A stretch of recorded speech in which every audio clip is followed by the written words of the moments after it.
Well, everybody, welcome back to the Trick Podcast. Joy Goes TV on this beautiful Thursday night. Yes, 7:30 on this beautiful evening here from the Trick Studios, Goso TV, talking about how to be free from anxiety, how to be free from this thing that many of us carry inside called anxiety. This is not just worrying about traffic or basic things. This is a kind of an ongoing battle for many people, an ongoing kind of a mental game almost that we play that has a purpose, even though often it feels like it's only a curse, but it can be a blessing. And so I want to give you some of the tips. I want to give you 5 tips that I have found to be true when it comes to anxiety. Number 1 is that this is a journey for a lifetime. Unless God does a miracle, which of course he can, this journey for many of us is one for a lifetime. I want to give you a little bit of my story when it comes down to it, or when it comes to this. And maybe hopefully you can relate to this. Number 1, as I said, this is a lifelong journey. I remember the first time that I felt anxious. I actually think my mom was the first one who saw me. She would say that I would cry when I wanted to, or when I had to go take a shower. I don't think that was just your typical stuff, because she also would tell me that I would cry at the beach. So maybe I have a water phobia, which I guess I kind of do. But I think that was maybe my first, how I began to first express that. Then in my mid-20s, I began to get panic attacks. And then since then, I have dealt with this and many reasons why and all those things. And of course, my faith and God and a ton of CBT, meaning cognitive behavioral therapy, has helped me. A lot of tools, a lot of books, a lot of therapists, counselors. Medication has been helpful at times, not always, but I do think it's important to consider all things. A book that I studied about 3 years ago during the pandemic, yes, called Biblical Deliverance, and spiritual healing was very important. But this is a lifelong journey. I still deal with it. Sometimes it's bad, like the last few months has been pretty bad. I understand why. And other times it's been non-existent, like it's not even there. So number 2 is to understand that this takes time. I think the anxious person, of course, wants this thing to just go away. I was talking to my counselor last week, and he was saying how he laughs at some of his customers or clients that are maybe in their first session or their first few sessions. They come in wanting a magic pill, like just give me something, tell me something, whatever, pray something over me so I can be done with this. And he says, well, unless God heals you miraculously, this will be a lifelong journey. But at the same time, what I was saying is that we often think of this in terms of time and space. When will this end? When will my symptoms end?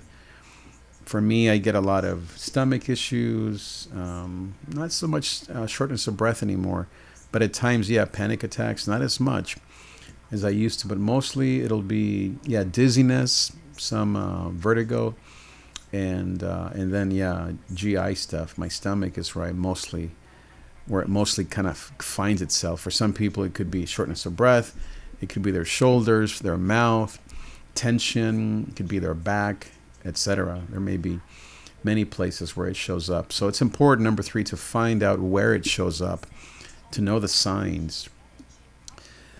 And I'm reading this book, I have it outside, called Calming Your Nerves, I believe is what it's called. It's an amazing work on your nerves. And the guy who wrote it is just so right on about hypersensitization. Easier said than done, right? This is one of the things that anxious types deal with, is overfeeling the actual physical manifestations. And so catastrophizing, as we call it. So it's not just that your head hurts, it's that it's probably a brain tumor. It's not just that your stomach hurts, it's probably some horrible disease. That's what anxiety does for the anxious person. Normal people that don't deal with this, of course, I see my wife and how she handles physical pain. She had a a toothache or something in her teeth last week. She went to the doctor. They told her, take this, take that, and boom, 3 days, it was all gone. And not only is that awesome that she took care of it, but there's no overhead for her in terms of, hold on, let me get this story here. That's,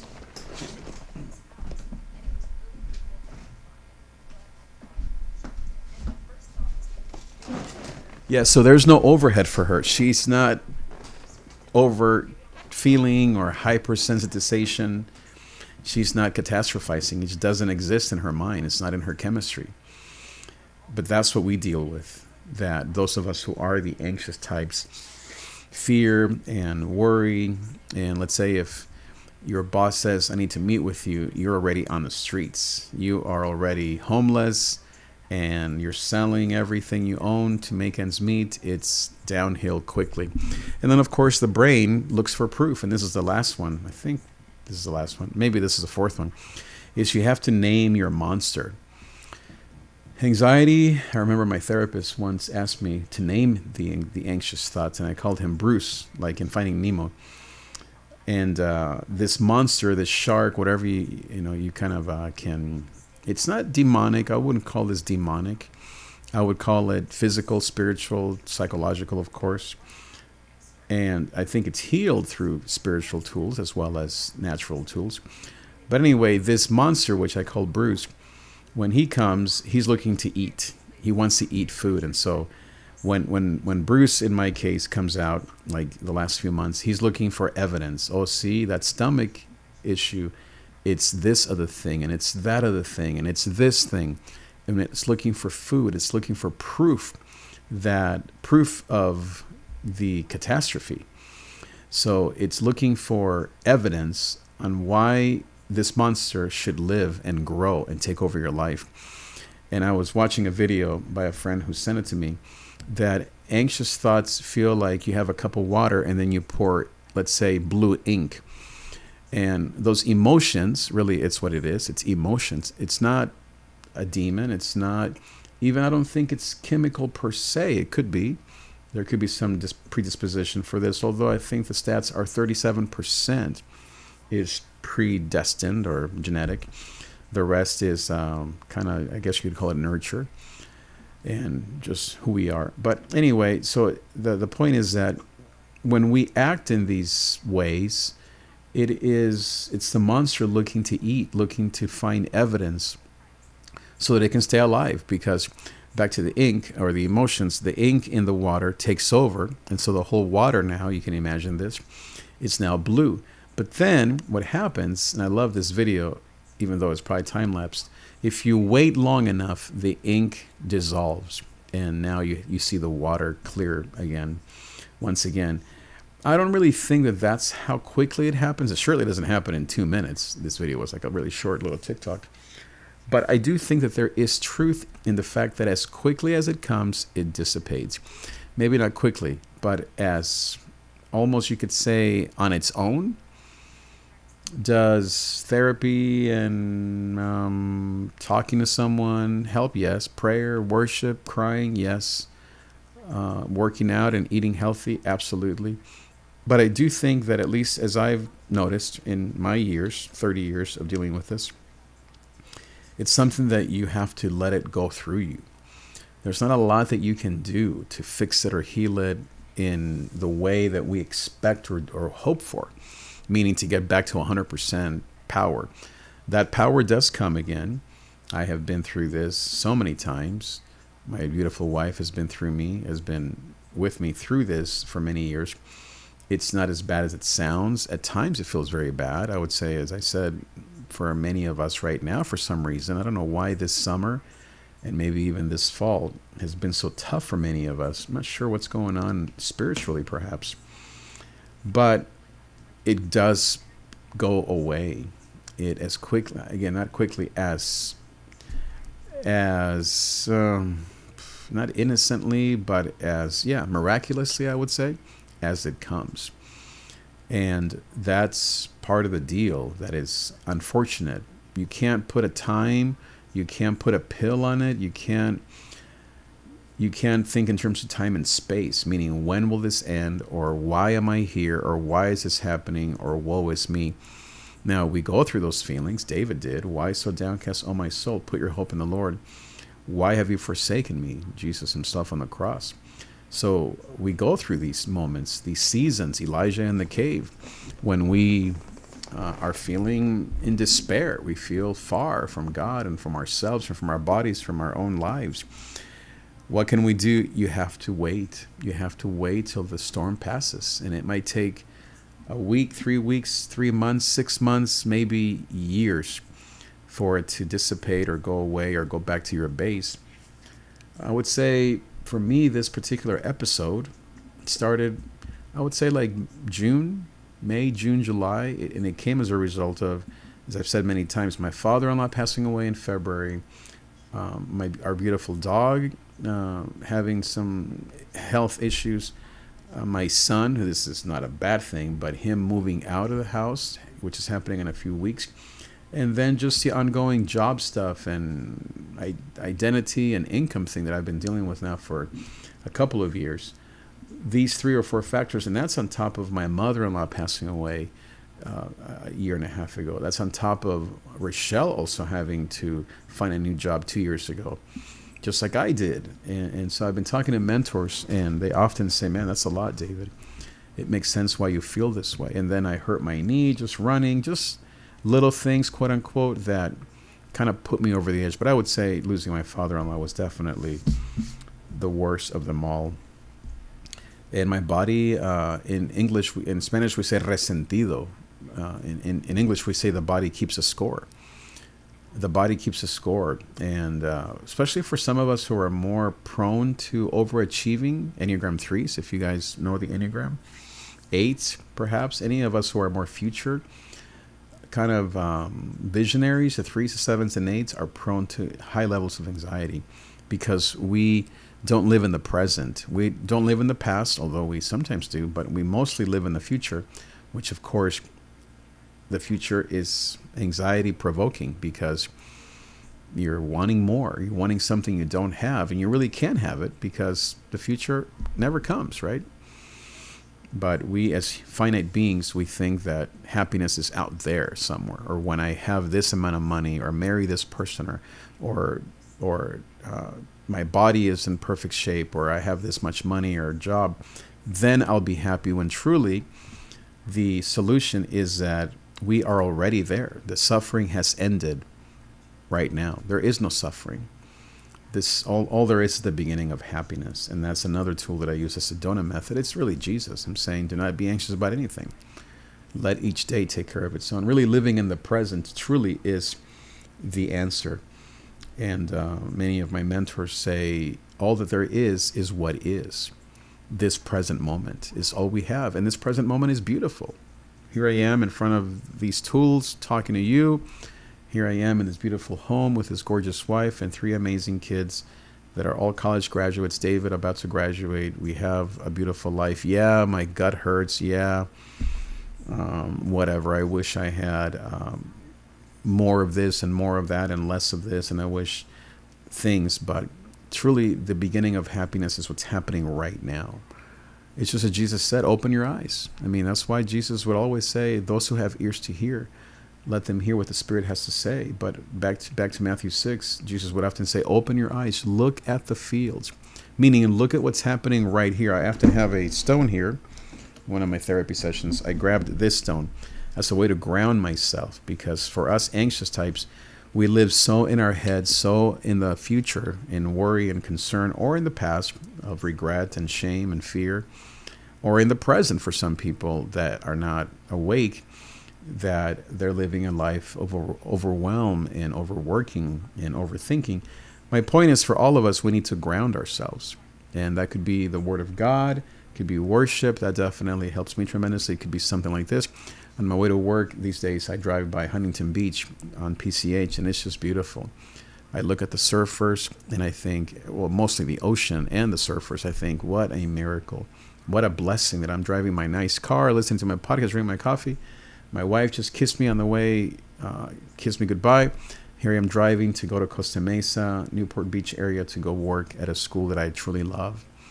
I'm blessed. But what about the future? What about in 3 months, in 6 months? What about Daisy, our dog, and David and his car and all that stuff is what causes anxiety. That's why Jesus said, look at the fields. Ground yourself in the blessing of today. But my father-in-law died and I don't know, whatever, right? Yes. Those who grieve, we grieve, but not as those who have no hope. There is pain in the night, but gozo comes in the morning. Right now, what's really affecting me, this is the last step. The last step is to find grace in your anxiety. And finding grace is really in some ways what I was just talking about, of noticing the fields, noticing the birds of the air, noticing the ocean. Now, finding grace in that is very opposite of finding worry in that. So here's the truth. Even though I love driving down PCH on my way to work, sometimes what I see is the rubies that used to be there on, I think it's the Seal Beach Pier or the Huntington Beach Pier. And my father-in-law loved that rubies. We used to go there, I don't know, every few months on his birthday. So what happens when I'm driving and I'm trying to focus on God and his and being thankful, I think of his loss. And then boom, my body tightens up. I think, what a horrible day. I can't believe I'm here without my beautiful father-in-law. Or then I think, oh, my son, he's going to leave soon. And he used to surf here in Huntington Beach, and now I don't have him.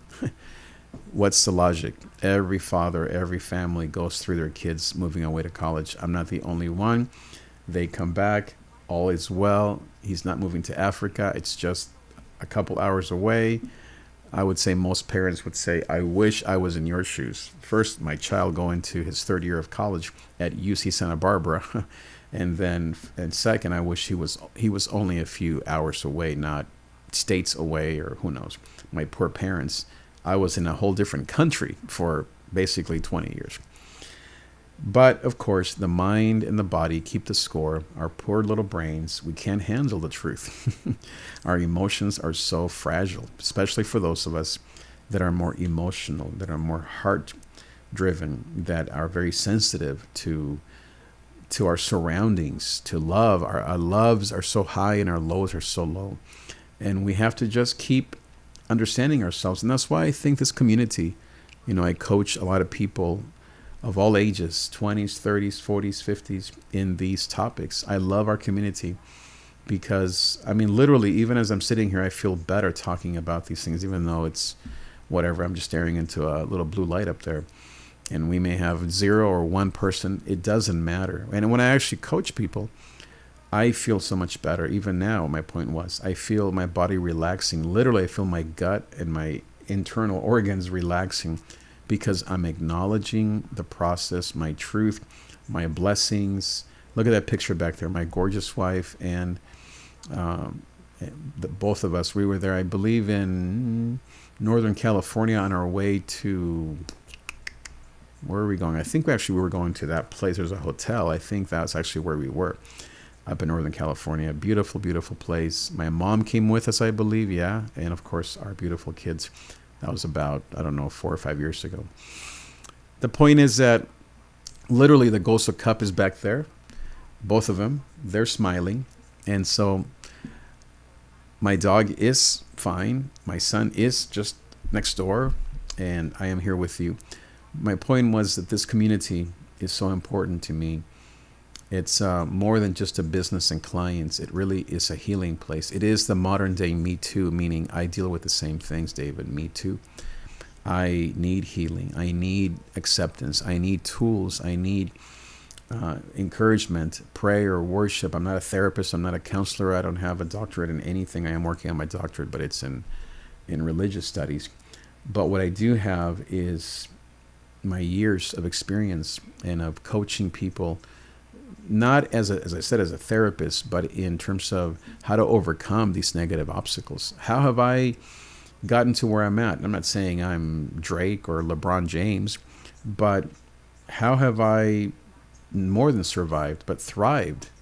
I must say I don't feel like I'm thriving at this moment, these last few months, but for the most part, well, these are the things that I have learned along my journey, is to As I said, these 5 tips to find grace, the last one, in anxiety. What does that mean is instead of looking at the port and seeing the rubies and getting down that I don't have my father-in-law, not that that's bad. Grieving is a human, it's a normal human emotion, and it's important to grieve as long as you need to. But instead of looking ahead at, oh, I'm going to pass that ruby, so I'm going to fall apart, is to say, no, I'm going to be thinking of my son. Oh, but he's not here. He moved to college. No, just simply thank God that maybe one day soon we'll go and drive. I don't surf, but I'm going to go and give him a ride. Maybe when he graduates in his brand new Tesla, or who knows, right? We'll surf in Santa Barbara. Again, I don't surf, but he does.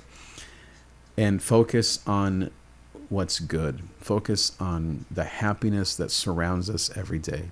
And to then say, there is no suffering. The end of suffering is here.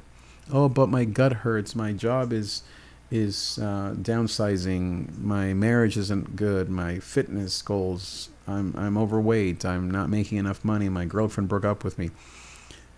Look at the fields, Jesus says. Right? The disciples were saying, hey, how am I going to make it through the day, Lord?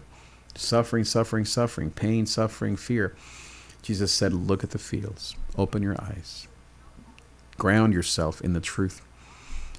Realize that you're over hypersensitization. You're over feeling. You're over indexing. You are hyper focused on the negative things, on what you want, on what you wish for, on how long it's been. I'm not saying don't go to the doctor, don't work out, or don't eat well. I'm not saying that. Like, I haven't been sleeping. It's not that I haven't been sleeping well. I've been having to get up because I'm teaching. I get up at 6, and normally I'm not really sleep until 1 a.m. And so I've been getting like 4 or 5 hours of sleep. My eyes have never been this small in my life.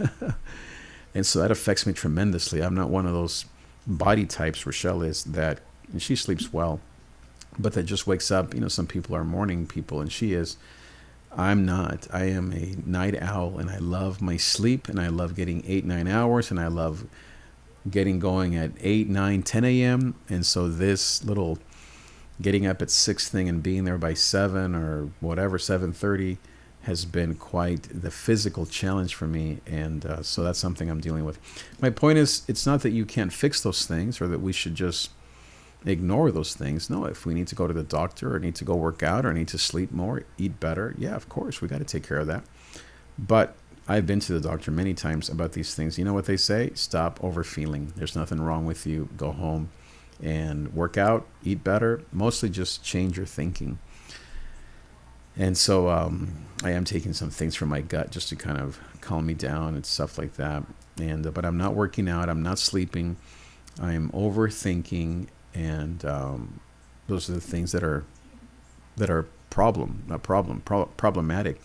So I'm always shifting, moving away from that, and helping people, building this community. I have a few young people that have reached out to me just in the last few weeks to address similar things. One was going through a breakup. One was going through some financial concerns. One was going through early marriage stuff. Another one through kind of a midlife transition. A lot of people that are dealing with similar stuff, and they tell me that they have friends that are in the same boat, that they wish they could see me, but it takes time for people to like and trust and know who I am. I have another young, well, she's not that young, but another lady at almost midlife, more like in her late 30s, so younger, who's going through a divorce and a major relationship shift. So I'm also working with her to kind of help her to see where she's at and to not make the same mistakes again. And so it's been wonderful to have this community just to converse. I offer different packages. By the way, if you're interested, I have a free 90-minute session that I can do with you. If you would like to just sign up and see what coaching is like and what I do, you can sign up. You can just email me at trig@davidtrigg.com. You can send me a DM on Instagram at David Trigg, or you can leave me a comment on YouTube or Facebook, wherever you are listening or watching this, and we can get you a complimentary, no strings attached. I'm not expecting you to be one of my paid clients. It's just simply a way for you to see what I do and if it's effective and it's helpful. And then if at any point you would like to discuss a paid plan, I offer different plans 6 months, and a year. I don't do 3 months anymore. I used to, but I found that people were not getting as much out of it. So now I do 6 months or a year, and I do it for $1,000 for 6 months, or I do 3,000 for the whole year. And so it's very, very, very incredible, powerful, effective. We meet once a week for 90 minutes online only. I don't do any in person. I just find that to be too hectic for most people. So I do all online through Facebook, FaceTime, all those things. And we meet for 90 minutes once a week. And I also offer a mastermind if you are a leader in any area, music or church or entrepreneurial, or in your home, and you're someone who is wanting the good life. You want to grow as a young leader, or any age. You don't have to be a young quote unquote leader. Then I also offer a masterminds, which is a group session, and we do that once a week as well, and sometimes twice a month. And we also offer that for $1,000 a month, for 6 months, or 3,000 for the whole year.